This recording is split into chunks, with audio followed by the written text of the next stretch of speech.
আজকের এই অনুষ্ঠানটি নানা কারণে ব্যতিক্রম এবং সম্পূর্ণ অন্য 10টি অনুষ্ঠানের চাইতে ভিন্নতর। আজকের এই অনুষ্ঠানটি গতানুগতিক কোনো ওয়াজ মাহফিলের অনুষ্ঠান নয়। আমরা দেখতে পাচ্ছি মূলত আমরা 40 দিন তাকবীরে উলার সাথে, অর্থাৎ নামাজের একেবারে শুরু থেকে ইমাম সাহেবের সাথে জামাতে যারা শামিল হতে পেরেছে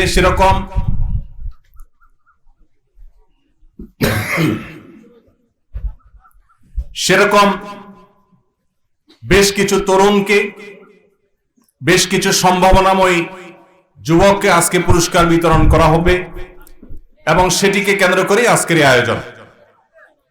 40 দিন টানা তাকবীরে উলার সাথে নামাজের শুরু থেকে শেষ পর্যন্ত শামিল হতে পারা, এটা অনেক বড় একটা সৌভাগ্যের ব্যাপার। নবী করিম সাল্লাল্লাহু আলাইহি ওয়াসাল্লাম বলেছেন, তিরমিজিতে হাদিসটি বর্ণিত হয়েছে, যে ব্যক্তি 40 দিন জামাতের সাথে তাকবীরে উলার সাথে নামাজের শুরু থেকেই ইমামের সঙ্গে যোগ দিয়েছেন, মাঝে নয়, সেই ব্যক্তিকে আল্লাহ রাব্বুল আলামিন 2টি নিয়ামত দান করবেন। তার জন্য আল্লাহর পক্ষ থেকে 2টি পরোয়ানা জারি হবে। তার একটা হলো বারাআতুম মিনান নিফাক, এই ব্যক্তির মুনাফিকি থেকে মুক্তির ঘোষণা দেয়া হবে, যে এই ব্যক্তির মধ্যে কপটতা নেই, সে খালিস এবং সচ্চা মুমিন, তার ঈমানের ভিতরে কোনো ভেজাল নেই। এই পরোয়ানা সে আল্লাহর পক্ষ থেকে লাভ করবে। আর আরেকটি পরোয়ানা আল্লাহর পক্ষ থেকে লাভ করবে, তা হলো বারাআতুম মিনান নার, অর্থাৎ জাহান্নাম থেকে মুক্তির পরোয়ানা।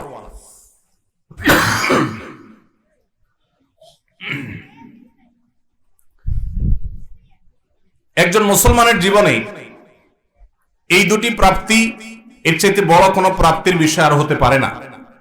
একদিক থেকে সচ্চা মুসলমান, খাঁটি মুসলমান হওয়ার সার্টিফিকেট, অপর দিক থেকে জাহান্নাম থেকে মুক্ত হওয়ার সার্টিফিকেট। যারা টানা 40 দিন তাকবীরে উলার সাথে নামাজের শুরু থেকে শেষ পর্যন্ত ইমামের সাথে জামাতে শামিল হতে পেরেছে, সেই মানুষগুলোর জন্য এই সৌভাগ্যের ঘোষণা দিয়েছেন আমাদের প্রিয় নবী সাল্লাল্লাহু আলাইহি ওয়াসাল্লাম। সম্মানিত উপস্থিতি, আজকে সেরকম সৌভাগ্যবান কিছু তরুণের হাতে, কিছু যুবকের হাতে আমরা পুরস্কার তুলে দেব। সন্দেহাতীতভাবে এটি ব্যতিক্রম একটি দৃষ্টান্ত,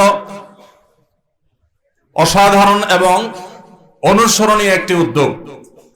আমি অনুষ্ঠানের শুরুতেই যে সমস্ত ব্যক্তিবর্গ এর পেছনে নেপথ্যের নায়কের ভূমিকা পালন করেছেন, যাদের শ্রম, মেধা, অর্থ এখানে ব্যয় হয়েছে, আল্লাহ রাব্বুল আলামিন তাদের সবাইকে এর জন্য সর্বোত্তম বিনিময় দান করুন।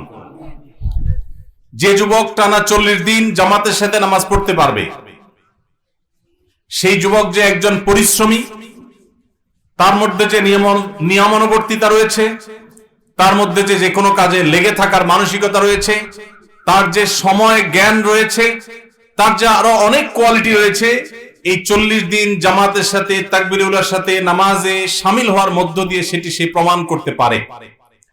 সম্মানিত উপস্থিতি, একজন অলস, একজন অকর্মণ্য মানুষ তার দ্বারা 40 দিন টানা 5 ওয়াক্ত নামাজে প্রত্যেক ওয়াক্তই সময় মতো হাজির হয়ে তাকবীরে উলার সাথে জামাতে নামাজ পড়া সম্ভব নয়। আমরা অনেকেই হয়তো জানি, আমাদের প্রাণের নবী, প্রিয় নবী সাল্লাল্লাহু আলাইহি ওয়াসাল্লাম আল্লাহর কাছে যে সমস্ত বিষয় থেকে পানাহ চেয়েছেন, আশ্রয় চেয়েছেন, যেসব বিষয় থেকে তিনি মুক্তি চেয়েছেন, তার মধ্যে থেকে একটি হলো অলসতা। তিনি দোয়া করতেন, আল্লাহুম্মা ইন্নী আউযু বিকা মিনাল আজজি ওয়াল কাসাল, আল্লাহ আপনার কাছে আমি অক্ষমতা থেকে, অলসতা থেকে পানাহ চাই। সম্মানিত যুবক এবং তরুণ বন্ধুরা আমার, আমাদের সমাজে অনেককে দেখবেন তারা অলস, তারা অকর্মণ্য, তারা বাবার হোটেলে খান, তারা কোনো পরিশ্রম করতে রাজি নন। বিশেষ করে আমাদের এই অঞ্চলে, এই বৃহত্তর নোয়াখালী অঞ্চলে অনেকেরই ভাই, বাবা বিদেশে আছেন, প্রবাসে আছেন, সেখান থেকে টাকা পাঠাচ্ছেন, আর দেশে যে আছেন সে টোটো করে ঘুরে বেড়াচ্ছেন, আড্ডাবাজি করছেন, চায়ের দোকানে, বিভিন্ন বাজারে বাজারে ঘুরছেন এবং ক্লাবে ক্লাবে ঘুরছেন এবং সময় নষ্ট করছেন। আমরা সেই ধর্মের অনুসারী, যেই ধর্মে অলসতার কোনো সুযোগ নেই। 40 দিন টানা তাকবীরে উলার সাথে নামাজ পড়তে পারা, এটা তো রীতিমতো আমাদের সেনাবাহিনীর সদস্যরা যেরকম ট্রেনিং নিয়ে থাকে, সেরকম ট্রেনিং গুলোর মতো অত্যন্ত কষ্টসাধ্য একটা ট্রেনিং এর মতো। আমি আবারও বলতে চাই, টানা 40 দিন যিনি 5 ওয়াক্ত নামাজ নিয়মিত জামাতের সাথে আদায় করতে পেরেছেন, এই লোকটা পরিশ্রমী, এই লোকটার সময় জ্ঞান আছে, এই লোকটা অত্যন্ত সিরিয়াস যে কোনো কাজে, এবং তার মধ্যে অলসতা নেই, তিনি নিয়মানুবর্তী, আরো অনেক যোগ্যতা একসাথে তার মধ্যে রয়েছে। এই জিনিসকে তিনি প্রমাণ করতে পারছেন। আমরা যারা এই অ্যাচিভমেন্ট করতে পারি নাই, আমি আজকের অনুষ্ঠানের মাধ্যমে তাদেরকে বলবো, আসুন এর জন্য আমরা চ্যালেঞ্জ গ্রহণ করি। সবাই চেষ্টা করতে পারি তো ইনশাআল্লাহ? আল্লাহ তাআলা আমাদের সবাইকে জীবনে একবার হলেও প্রিয় নবী সাল্লাল্লাহু আলাইহি সাল্লামের এই গুরুত্বপূর্ণ সুন্নাহর উপরে, এই নির্দেশনার উপরে আমল করার তৌফিক দান করুন। সম্মানিত উপস্থিতি, আজ আমাদের সমাজে তরুণদের দিকে তাকালে আমরা নানা কারণে দুশ্চিন্তায় পড়ে যাই, আমরা নানা কারণে পেরেশান হয়ে পড়ি। শুধুমাত্র এই বছর এসএসসি এবং দাখিল পরীক্ষার ফলাফল প্রকাশের পর 8 থেকে 10 জন শিক্ষার্থী অকৃতকার্য হওয়ার কারণে আত্মহননের পথে পা বাড়িয়েছে। প্রত্যেকটি পাবলিক পরীক্ষার ফলাফল প্রকাশের পর এই ধরনের অনাকাঙ্ক্ষিত ঘটনা আমরা শুনতে পাই। আমাদের মধ্যে যারা বয়সের তরুণ, সে সমস্ত তরুণ এবং যুবক বন্ধুদেরকে বলতে চাই, মা বাবা একটি সন্তানকে তিল তিল করে কিভাবে গড়ে তোলেন, কিভাবে তাদেরকে মানুষের মতো মানুষ করেন, তার জন্য তাদের কত শ্রম, কত মেধা, কত ভালোবাসা, কত তাদের অবদান এর পেছনে তাদের থাকে, সেটি আমরা অনেকে বুঝতে পারি না। আর যার কারণে আমরা সামান্য একটু দুশ্চিন্তায়, সামান্য একটু বিপদে আমরা আত্মহননের পথে পা বাড়াই। অথচ আমরা জানি ইসলাম যে সমস্ত বিষয়গুলোকে মহাপাপ হিসাবে, সবচেয়ে বড় অপরাধ হিসাবে গণ্য করেছে, সেই বড় অপরাধগুলোর মধ্যে থেকে একটা হলো আত্মহত্যা। আত্মহত্যা কেন মহাপাপ? কারণ একজন মানুষ আত্মহত্যা তখনই করে যখন সে সকল আশা ছেড়ে দেয়। একজন ইমানদার তিনি কখনো নিরাশ হওয়ার কোনো সুযোগ নেই। ইমানদার কখনো আশা ছাড়তে পারে না। সমস্ত দুয়ার বন্ধ হয়ে গেলেও, সকল পথ বন্ধ হয়ে গেলেও, আমার দেয়ালে পিঠ ঠেকে গেলেও আল্লাহ রাব্বুল আলামিন ওই জায়গা থেকে আমাকে ব্যাক করাতে পারেন কি পারেন না? আল্লাহর কাছে অসম্ভব বলতে কিছু আছে? এই পৃথিবীতে শত সহস্র মিরাকল, শত সহস্র অলৌকিক ঘটনা আমাদের চোখের সামনে দিয়ে অনবরত ঘটে। আমরা একটু চোখ মেলে তাকালেই দেখতে পাবো বহু অসম্ভব ধরনের কঠিন কঠিন ঘটনার সাক্ষী আমাদের এই দুই চোখ। অতএব আমরা সর্বাবস্থা আল্লাহর প্রতি আস্থাশীল থাকব। আমাদের জীবনে পরীক্ষা সামগ্রিক জীবনের তুলনায় খুবই ক্ষুদ্র একটি পার্ট জীবনের। অতএব এটাই জীবনের একমাত্র বিষয় নয়। এই পরীক্ষাকে কেন্দ্র করে যারা ডিপ্রেসড হয়ে যাচ্ছেন, যারা দুশ্চিন্তায় পড়ে যাচ্ছেন, বা কেউ কোনো কারণে সমাজে অপমানিত হয়ে আত্মহননের পথে পা বাড়াবার মতো এরকম মহা অপরাধের চিন্তা যারা করছেন, তাদেরকে বলতে চাই, আল্লাহ তাআলা বলেছেন কোরআনে কারীমে, ওয়ালা ইয়াসমির রাউহিল্লাহি ইল্লাল কওমুল কাফিরুন, আল্লাহর রহমত থেকে যারা অবিশ্বাসী, যারা বেঈমান, তারা ছাড়া কেউ কখনো নিরাশ হতে পারে না।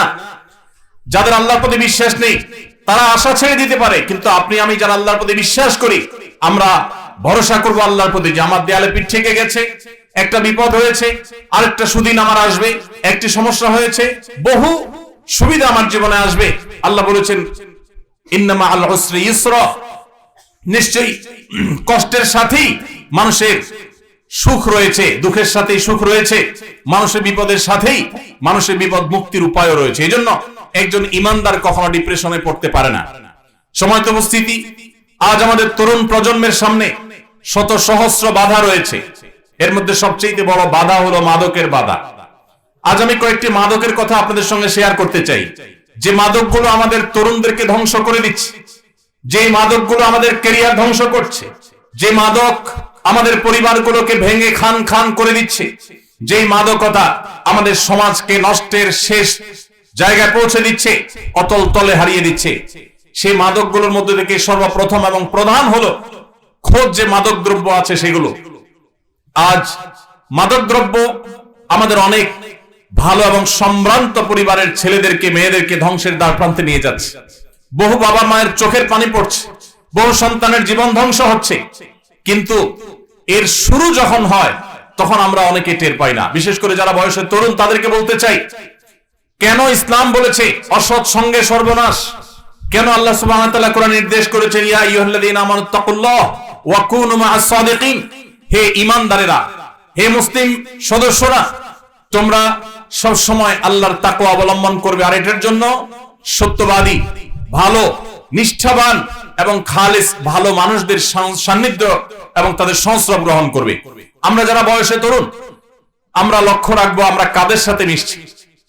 আমি যাকে বন্ধু হিসাবে গ্রহণ করছি, আমি যার সাথে মিশছি, যার সাথে উঠা বসা করছি, সে ভালো মানুষ কিনা, সে ভালো মুসলিম কিনা, সে 5 ওয়াক্ত নামাজ পড়ে কিনা। যিনি 5 ওয়াক্ত নামাজ পড়েন তার দ্বারা কখনো মাদক আসক্ত হওয়া সম্ভব নয়। পৃথিবীতে যত খুনি পাবেন, সমস্ত খুনিদের প্রায় সবাই কোনো না কোনো ভাবে মাদকের সাথে সম্পৃক্ত। যত অপরাধী পাবেন তাদেরকে দেখবেন বেশিরভাগ অপরাধীরাই কোনো না কোনো ভাবে মাদকের সাথে সম্পৃক্ত। কিন্তু পৃথিবীর ইতিহাসে একজন নামাজি হয়তো দেখাতে আপনি পারবেন না যেই নামাজি 5 ওয়াক্ত নামাজ পড়েন আবার মাদকের সাথে কোনোভাবে সম্পৃক্ত। সম্মানিত উপস্থিতি, আজ সেজন্য আমাদেরকে দীপ্ত কণ্ঠে শপথ করতে হবে, আমরা মুসলিম হিসাবে ইসলামটাকে প্র্যাকটিস করব। এর জন্য কোনো প্রকার হেজিটেশন আমাদের হবে না, হীনমন্যতা আমরা ভোগবো না। আমরা সেই ইসলামের অনুসারী যে ইসলামে আমাদের সমস্ত সমস্যার সমাধান আছে। আজকে আমাদের আইন শৃঙ্খলা রক্ষাকারী বাহিনী তারা কিশোর গ্যাং এটা মোকাবেলা করতে গিয়ে হিমশিম খেতে হচ্ছে। আজকে মাদক নিয়ন্ত্রণ করতে পারছে না, নানামুখী অপরাধ আমাদের সমাজকে ধ্বংস করে দিচ্ছে। যুবকরা যখন ধ্বংসের পথে পা বাড়ায় তখন তারা নিজেরাও টের পায় না যে তাদের সামনে কি জাহান্নাম অপেক্ষা করছে, তাদের সুন্দর এবং সোনালী ভবিষ্যৎকে কিভাবে ধ্বংসের অতল তলে ফেলে দিচ্ছে। এটা যুবকরা অনেকে টেরও পায় না। সময়ত উপস্থিতি, এজন্য আমাদের মাদকের ভয়াবহতা থেকে, এর করাল গ্রাস থেকে বাঁচতে হলে সর্বপ্রথম যে বিষয়টি আমাদের মাথায় রাখতে হবে তা হলো কখনো অসৎ সঙ্গ অবলম্বন করা চলবে না। সব সময় নামাজি, দিনদার, আল্লাহর সঙ্গীকে সঙ্গী হিসাবে গ্রহণ করতে হবে। মনে রাখবেন, কেউ জীবনে প্রথম মাদকের যে সমস্ত ট্যাবলেট গুলো আছে, যে সমস্ত সিরাপ গুলো আছে, এগুলো সেবন করা শুরু করে দেয় না, এগুলো প্রথমে শুরু করে না। মাদকের শুরু হয় সাধারণত একেবারে শুরু হয়ে থাকে অসৎ সঙ্গী, খারাপ বন্ধু, তাদের সাথে আড্ডাবাজির মধ্য দিয়ে। এরপরে মাদকের দ্বিতীয় ধাপে এসে ধূমপায়ী বন্ধুদের পালায় পড়ে ধূমপান করে, এটা হলো মাদকের দ্বিতীয় ধাপ। মাদকের তৃতীয় ধাপে মানুষ একটা পর্যায়ে গিয়ে মাদক দ্রব্যের দিকে হাত বাড়িয়ে ফেলে। অতএব আমরা প্রথম থেকে যেন বাদ দেই, ইসলাম সেই শিক্ষা দিয়েছে। দেখুন, ইসলাম বলেছে লা তাকরাবুজ জিনা, তোমরা ব্যভিচারের কাছেও যেও না। একজন নারী তিনি সম্মানিতা, একজন নারী তিনি মা, তিনি বোন, নারীকে সম্মান করতে হবে। সেজন্য নারী কোনোভাবে যৌন নিগ্রহের শিকার যেন না হয়। আল্লাহ তাআলা আমাদেরকে বলেছেন ওয়ালা তাকরাবুজ জিনা, তোমরা জিনার কাছেও যেও না। কেন আল্লাহ বলেছেন জিনার কাছেও যেও না? কারণ আল্লাহ জানেন জিনা, ব্যভিচার এমন অপরাধ, এগুলো সরাসরি কেউ লিপ্ত হয় না, কাছাকাছি যায়, তারপরে মানুষ সেই অপরাধে লিপ্ত হয়। অতএব জিনার কাছেও যেতে আল্লাহ তাআলা নিষেধ করেছেন, তার মানে আগে থেকে বাদ দিতে বলেছেন। আপনি কোন অপরাধ এর দিকে পা বাড়াতে পারেন, কোন অপরাধের দিকে আপনি ধাবিত হতে পারেন, তার পথগুলো আগে থেকে রুদ্ধ করা এবং বন্ধ করার নির্দেশ কিন্তু ইসলাম দিয়েছে। সম্মানিত উপস্থিতি, এজন্য সমস্ত অপরাধ এগুলো আগে থেকে বন্ধ করার, আগে থেকে সেগুলোর দ্বারগুলোকে বন্ধ করার নির্দেশনা ইসলাম দিয়েছে। আপনি দেখবেন আজ এই ভোগবাদী সমাজে একদিকে বিজ্ঞাপনী বিলবোর্ডে, একদিকে সংবাদের মাধ্যম নামে, একদিকে বিনোদনের নামে, শিক্ষার নামে, নানা নামে আমাদের যুবকদেরকে ব্যভিচারের পথে প্ররোচিত করা হচ্ছে, তাদেরকে উদ্বুদ্ধ করা হচ্ছে, তাদেরকে নানাভাবে উস্কে দেওয়া হচ্ছে, তাদের চরিত্রকে তারা ঠিক যেন রাখতে না পারে সেভাবে নানাভাবে আজ সংস্কৃতির নামে, বিনোদনের নামে, নাটকের নামে, সিনেমার নামে, বিজ্ঞাপনের নামে, প্রচারের নামে, নিউজের নামে, নানা নামে আজ সেখানে নারীকে উপস্থাপন করা হচ্ছে, যার কারণে যুবকরা বিপদগামী হয়ে যাচ্ছে, ধ্বংসের অতল তলে হারিয়ে যাচ্ছে। আর এই জন্য সমস্ত অপরাধের ব্যাপারে ইসলামের মূল নীতি হলো যে আগে থেকে বাদ দেওয়া। যে অপরাধে আমি পতিত হতে পারি, আগে থেকে সাবধান থাকা। আপনি যদি কোনো খারাপ সঙ্গীর সংস্রবে যান, তাহলে আপনি একসময় মাদক আসক্ত হবেন, আপনি একসময় খুনি হতে পারেন, আপনি একসময় সন্ত্রাসী হতে পারেন। ভাইরা আমার, আমাদের এই প্রিয় স্বদেশকে, প্রিয় মাতৃভূমিকে, এই সোনালী দেশকে যদি আমাদের সাজাতে হয়, মুসলিম হিসেবে মুসলমানের মুখকে যদি উজ্জ্বল করতে হয়, তাহলে আমাদের যুব সমাজকে ঘুরে দাঁড়াবার কোনো বিকল্প পথ খোলা নেই। যুবক ভাইরা, আপনাদেরকেই শপথ করতে হবে, মাদকের বিরুদ্ধে দাঁড়াতে হবে। মনে রাখবেন, মাদক মানুষের বিবেককে ধ্বংস করে দেয়, মানুষের বিবেক লোপ পেয়ে যায় মাদক আসক্তির মাধ্যমে, মাদক সেবনের মাধ্যমে। বিবেক হলো আল্লাহ তাআলার সবচেয়ে বড় নিয়ামত। যেই দ্রব্য গ্রহণ করার মাধ্যমে মানুষ অস্বাভাবিক হয়ে যায়, মানুষ পাগল হয়ে যায়, মানুষ বিকৃত মস্তিষ্ক হয়ে যায়, মানুষের স্বাভাবিকত্ব থাকে না। সেটা কখনো সুখাদ্য, সেটা কখনো সুপানীয় হতে পারে না, সেটা কোনো আদর্শ খাবার বা পানীয় হতে পারে না। কোরআনে আল্লাহ রাব্বুল আলামিন বারবার সাবধান করেছেন, কারণ মানব জাতির ধ্বংসের জিনিসগুলো সম্পর্কে আল্লাহ তাআলা আমাদেরকে সাবধান করেছেন। আল্লাহ তাআলা আমাদের প্রতি দয়ালু। ভাইরা আমার, গোটা পৃথিবীতে যত মানুষ দেখবেন, এর মধ্যে যারাই মাদকের সাথে কোনো না কোনো ভাবে ইনভলভ হয়েছেন এবং মাদকাসক্ত হয়েছেন এবং মাদকে ইউজ টু হয়ে গেছেন, এই মানুষগুলো তারা নিজেদের বিপদের কারণ হয়েছে, তারা সমাজের বিপদের কারণ হয়েছে, তারা ধ্বংস টেনে এনেছে নিজের এবং পরিবারের এবং দেশের এবং মানব সভ্যতার ধ্বংস তারা টেনে এনেছে। ইসলাম এমনিতে নিষেধ করেনি। ভাইরা আমার, আপনারা জানেন যে মাদক যারা গ্রহণ করে এদের বডিতে ইমিউন সিস্টেম উইক হয়ে যায়, দুর্বল হয়ে পড়ে। যারা মাদক আসক্ত থাকে তাদের শরীরে রোগ প্রতিরোধ ক্ষমতা কমে যায়, দুর্বল হয়ে যায়। আমি শুধু একটা ছোট এক্সাম্পল আপনাদেরকে দিতে চাই। এই যে কোভিড-19 হলো, আপনারা দেখেছেন আমেরিকার মতো দেশ, ইতালির মতো দেশ, উন্নত বিভিন্ন দেশগুলো তারা রীতিমতো এই কোভিড-19 এর আঘাতে পর্যুদস্ত হয়ে পড়েছে, তাদের সিস্টেম মুখ থুবড়ে পড়েছে। আমাদের পার্শ্ববর্তী দেশ ভারতের দিল্লিতে লাশ সৎকার করার সিস্টেম ভেঙে পড়েছিল, লাশের স্তূপ হয়ে যাচ্ছিল, লাশ সৎকার করার মতো ব্যবস্থা হচ্ছিল না, সেটা নিয়ন্ত্রণ করা যাচ্ছিল না, এত বেশি মানুষ মারা গেছে। আপনারা অবাক ভরে লক্ষ্য করেছেন তুলনামূলকভাবে মুসলিম দেশগুলো কোভিড-19 এর এই আঘাত থেকে তুলনামূলকভাবে অনেক কম ক্ষতিগ্রস্ত হয়েছে। এবং স্পেশালি আমি যদি বলতে চাই, আমাদের প্রিয় মাতৃভূমি, আমাদের প্রিয় স্বদেশ বাংলাদেশ, এখানে কোভিড-19 কিন্তু উল্লেখযোগ্য তেমন কোনো ক্ষতি হয়নি। আমরা দেখেছি যে ইউরোপিয়ানদের কাছে, আমেরিকানদের কাছে অনেক ভালো মাস্ক ছিল, তাদের কাছে 3 লেয়ারের মাস্ক ছিল, অনেক স্বাস্থ্যসম্মত এবং তাদের অনেক ভালো ভালো মাস্কের পাশাপাশি আপনার স্যানিটাইজার ছিল, তাদের হসপিটাল, তাদের চিকিৎসা ব্যবস্থা সবকিছু উন্নত ছিল। আমাদের এই গরিব দেশ ভালো মাস্কও ছিল না, ভালো আমাদের আপনার স্যানিটাইজারও ছিল না, আমাদের হসপিটাল, আমাদের অন্যান্য যে সমস্ত সাপোর্ট গুলোর দরকার হয় সেগুলোর যথেষ্ট কম আছে জনসংখ্যার তুলনায়, আমরা সবাই জানি। এরপরও আমাদের দেশে তেমন কোনো সমস্যা হয়নি। এর অন্যতম প্রধান কারণ, আপনি যদি 10টি কারণ বলেন, এই 10টি কারণের ভিতরে একটি কারণ, অন্যতম একটি কারণ অবশ্যই আমি এটা বলবো যে আমাদের দেশের মানুষ, বেশিরভাগ মানুষ তারা ধর্মে মুসলমান, এমনকি অন্য ধর্মাবলম্বীও যারা আছেন, তারা এদেশের মানুষেরা সাধারণ মানুষ মাদকে আসক্ত থাকে না, তারা মাদক সেবন করে না। এর ফলে আল্লাহ তাআলা তাদের শরীরের মধ্যে ইমিউন সিস্টেমকে স্ট্রং করেছেন। আপনি মিডল ইস্ট লক্ষ্য করবেন, সৌদি আরব, আপনি আরব আমিরাত এবং যে সমস্ত মুসলিম দেশগুলো, বিশেষ করে যে সমস্ত দেশগুলোতে, সৌদি আরবের কথা স্পেশালি বলতে পারি, আরো যে সমস্ত মুসলিম দেশগুলোতে সাধারণ মানুষের মধ্যে মাদক সেবনের পরিমাণ কম বা এর হারটা কম, আপনি লক্ষ্য করে দেখবেন কোভিড-19 এ তারা সবচেয়ে কম সাফার করেছে, কারণ তাদের ইমিউনিটি স্ট্রং ছিল। আর যারা মাদক আসক্ত হয়েছে তাদের লাং আগে থেকে ধ্বংস হয়ে গেছে। এজন্য ভাইরা আমার, আমরা মাদককে না বলা ছাড়া আমাদের জীবন কখনো গড়ে তুলতে পারবো না। আমরা যদি সুন্দর ক্যারিয়ার গড়ে তুলতে চাই, আমরা যদি সুন্দর সমাজ গড়ে তুলতে চাই, আমার শিক্ষা জীবনকে যদি আমি সাজাতে চাই, আমি যদি দেশ এবং বিশ্ব মানবতার জন্য, মুসলিমের জন্য কিছু করতে চাই, মাদককে না বলার কোনো বিকল্প পথ আমাদের সামনে খোলা নেই।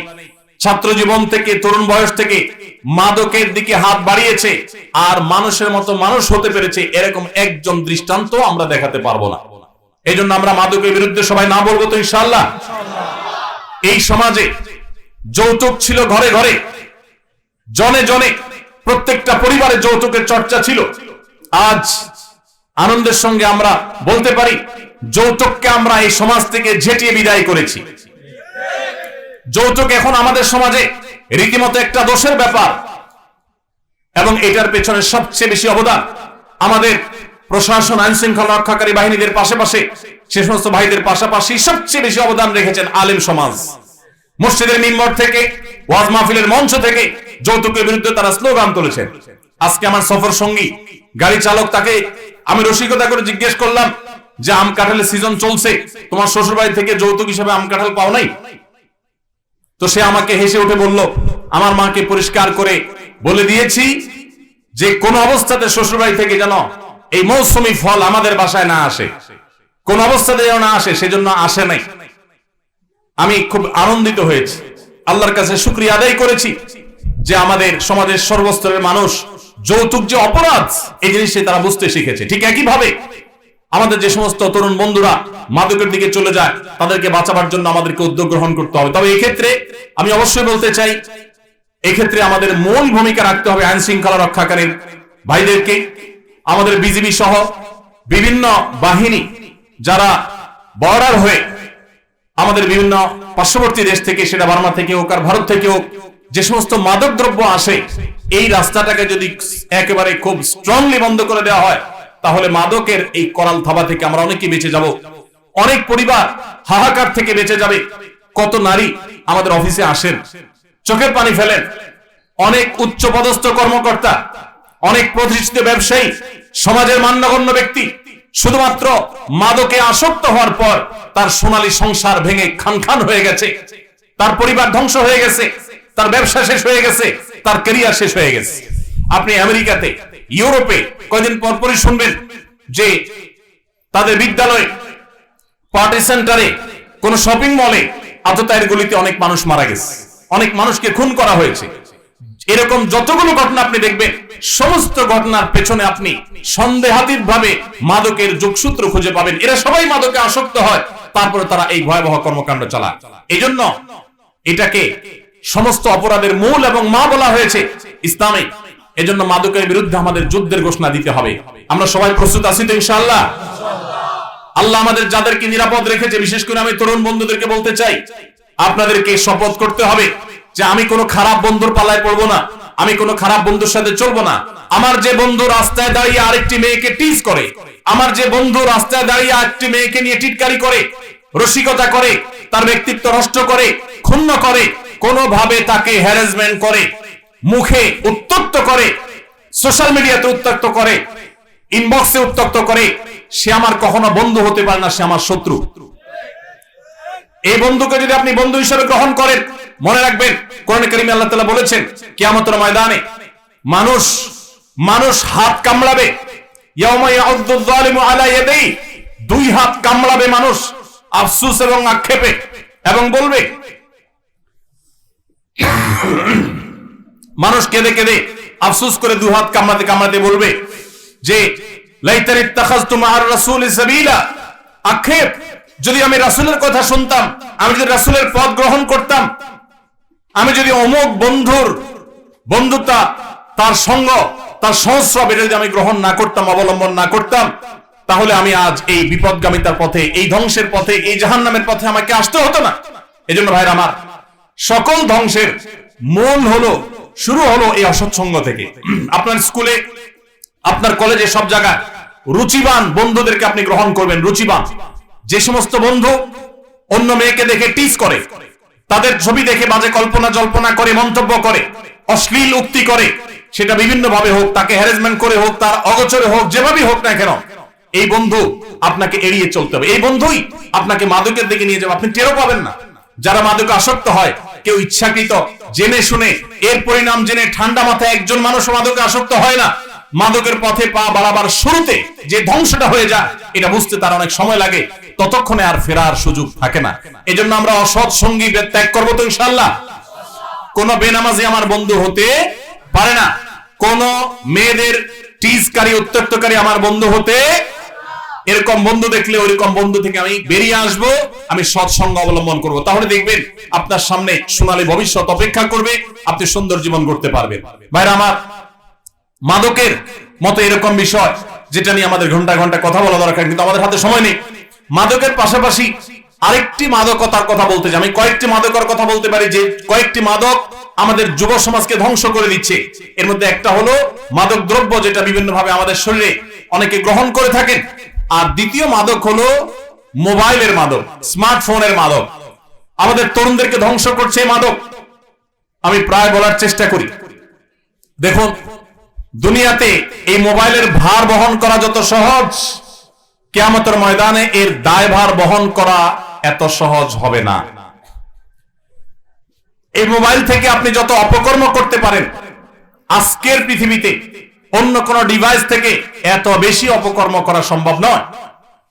মোবাইল যদি কারো নিয়ন্ত্রণহীন ব্যবহার করেন, কারোর যদি মোবাইল ব্যবহারে ন্যূনতম মাত্রা জ্ঞান না থাকে, মনে রাখবেন এর দ্বারা জীবনে কোনো কিছুই সম্ভব নয়। ভাইরা আমার, আমরা বিশেষ করে সোশ্যাল মিডিয়াতে অনেক বেশি আসক্ত। আমি আমার কথা আপনাদেরকে শেয়ার করতে চাই। আমার এই সেটে ফেসবুক বা ইউটিউবের কোনো অ্যাপ নেই। আপনারা জানেন আমার একটা ভেরিফাইড ফেসবুক পেজ আছে, আমার ভেরিফাইড ইউটিউব চ্যানেল আছে, আমার ফাউন্ডেশনের কার্যক্রম সোশ্যাল মিডিয়ার মাধ্যমে আমি পরিচালনা করতে হয়, কিন্তু মোবাইলে আমি সেগুলো করি না। কেন? কারণ মোবাইলে যদি সোশ্যাল মিডিয়ার অ্যাপগুলো থাকে তখন প্রয়োজনে অপ্রয়োজনে ব্যবহার করা হয়, সময়ের অপচয় হয়। আমাদের জীবনটা অনেক দামি, অনেক মূল্যবান। এই যৌবন বয়সে আমাদের সমাজকে, আমাদের পরিবারকে, বিশ্ব মানবতাকে, মুসলিম জাতিকে অনেক কিছু দেওয়ার সুযোগ আছে, কিন্তু এই মোবাইল ফোনের আসক্তি আমার সবকিছুকে ধ্বংস করে দিচ্ছে। অতএব এটাকে নিয়ন্ত্রণ করার চেষ্টা করতে হবে। মনে রাখবেন, মোবাইল ফোনে আসক্ত কোনো মানুষ দ্বারা জীবনে বড় কোনো কাজ করা সম্ভব নয়। আমি বাংলাদেশের প্রথম সারির একটা ব্যবসা প্রতিষ্ঠান 1, 2, 3 হবে, 1, 2, 3 এর মধ্যে থাকবে এরকম একটা ব্যবসা প্রতিষ্ঠানের মালিকের সাথে, মালিক পক্ষের সাথে একটা মিট ছিল আমার। সেই মিটিং আমাকে যিনি পরিচয় করা দিচ্ছেন, তিনি পরিচয় করাতে গিয়ে বলেছেন যে হুজুরের অনেক বক্তব্য সোশ্যাল মিডিয়াতে আছে ইত্যাদি ইত্যাদি। তখন ওই ভদ্রলোক তিনি বললেন যে সরি, আমি ওনাকে চিনতে পারি নাই। তো আমাকে যখন উনি চিনে নাই, স্বাভাবিকভাবে আমার কাছে একটু খারাপ লাগায় কাজ করছে। লোকটা আমাকে চিনলো না, প্রথম সারির ব্যবসায়ী, আর আমাকে চিনলো না, তার মানে তার সোশ্যাল মিডিয়াতে কোনো বিচরণ নাই। তখন উনি সাথে সাথেই নিশ্চিত করলেন যে ভাই, সত্যি বলতে আমার ফেসবুক বা ইউটিউবে কখনো ঢোকার সুযোগ হয় না, এবং এই অ্যাপগুলোই মোবাইলে নাই। তার এই কথা শোনার পর আমার আবার ওই যেটুকু কষ্ট হয়েছে সেটুকু ভালো লাগায় পরিণত হয়ে গেছে এবং রূপান্তর হয়ে গেছে। কোন প্রতিষ্ঠিত মানুষ যার দ্বারা বড় কিছু করা সম্ভব হয়েছে, মোবাইলে আসক্ত ছিল সে, এটা কোনোদিনই সম্ভব নয়। যারা মোবাইলে সারাদিন ঘন্টাকে ঘন্টা স্ক্রল করতে থাকেন, এইভাবে অনুবীক্ষণ যন্ত্র দিয়ে যদি দেখা হয় তাহলে আমাদের আঙ্গুলের এই জায়গাটা দেখা যাবে ক্ষয় হয়ে গেছে। কারণ এই মোবাইল স্ক্রিনে এই পরিমাণ ঘষা হয়, ঘষতে ঘষতে ঘষতে ঘষতে আপনি লক্ষ্য করবেন ফেসবুক বা ইউটিউবে আপনি যখন এগুলা টানতে থাকেন, এটার কোনো এন্ডিং নাই, শেষে এসে ঘুরতে থাকে, মানে লোড হচ্ছে, আপনি অপেক্ষা করেন। কোন এন্ডিং আছে? এন্ডিং নাই। তার মানে কি? এটা মানুষের জীবনের জন্য ধ্বংসাত্মক, অর্থাৎ এই নেশা, আসক্তি। আপনি সোশ্যাল মিডিয়া ব্যবহার করেন, মোবাইলকে আপনি ব্যবহার করেন, মোবাইল যদি আপনাকে ব্যবহার করে তাহলে আপনার ধ্বংস নিশ্চিত। অতএব কোনোভাবেই আপনি মোবাইলের আসক্তি থেকে বের হতে না পারলে আপনার জীবনে ভালো কিছু করা সম্ভব হবে না। সবাই মোবাইলের আসক্তি থেকে বের হয়ে আসবে তো ইনশাআল্লাহ।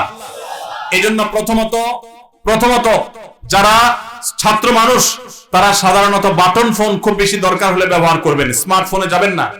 আমি প্রায় সময় বিভিন্ন জায়গায় শেয়ার করার চেষ্টা করি। আমার 17 বছরের ছেলে আলহামদুলিল্লাহ এসএসসি পরীক্ষা দিয়েছে, হাফেজ হয়েছে, মাদ্রাসা পড়ছে।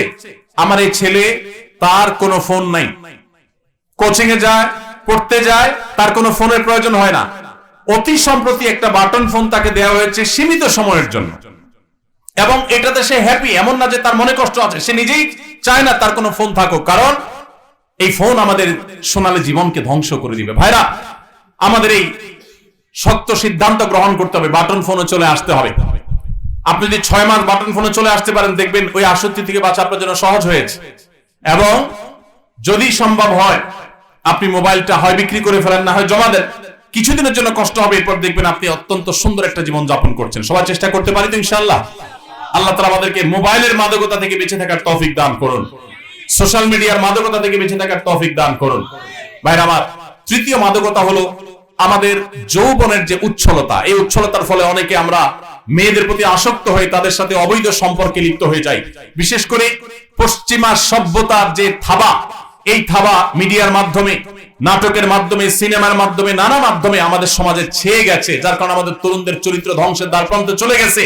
আমি আপনাদেরকে আজ উদাহরণ আহ্বান করতে চাই, আপনার চরিত্রকে আপনি হেফাজত করুন। আমাদের প্রিয় নবী সাল্লাল্লাহু আলাইহি ওয়াসাল্লাম বলেছেন, যে ব্যক্তি তার দুটি অঙ্গকে হেফাজত করার, এটাকে অপাত্রে ব্যবহার না করার ব্যাপারে সংকল্প করবে আর এই দুটি অঙ্গের দায়িত্ব নিবে, নবী সাল্লাল্লাহু আলাইহি ওয়াসাল্লাম বলেছেন আমি তার জান্নাতের দায়িত্ব নিলাম।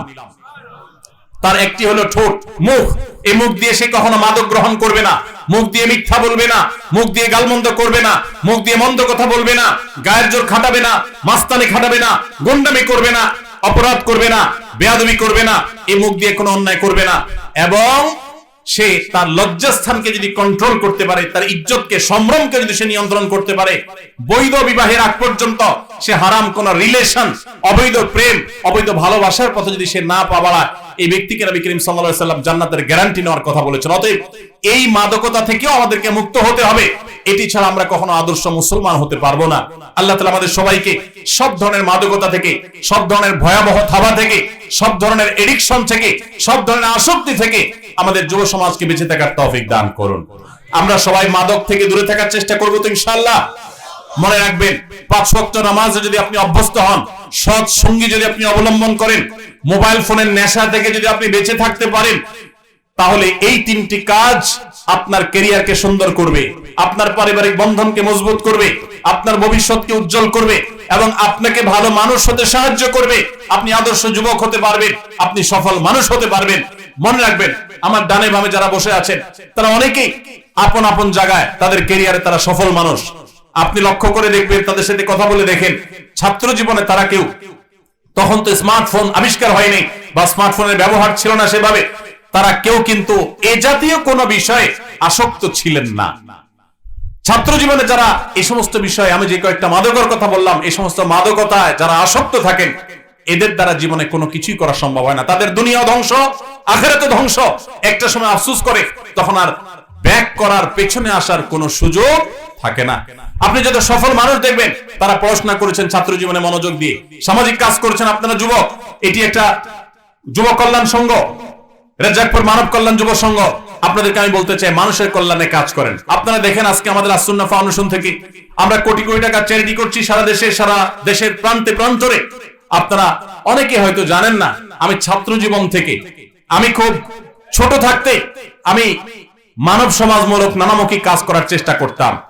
আমি মাত্র পড়াশোনা শেষ করেছি এবং একটা মসজিদের দায়িত্ব নিয়েছি মিরপুরে। তখন বাগেরহাটে সিডর হয়েছে। সিডরের আঘাতে লন্ডভন্ড হয়ে গেছে বাগেরহাট, খুলনার ওই অঞ্চলটা।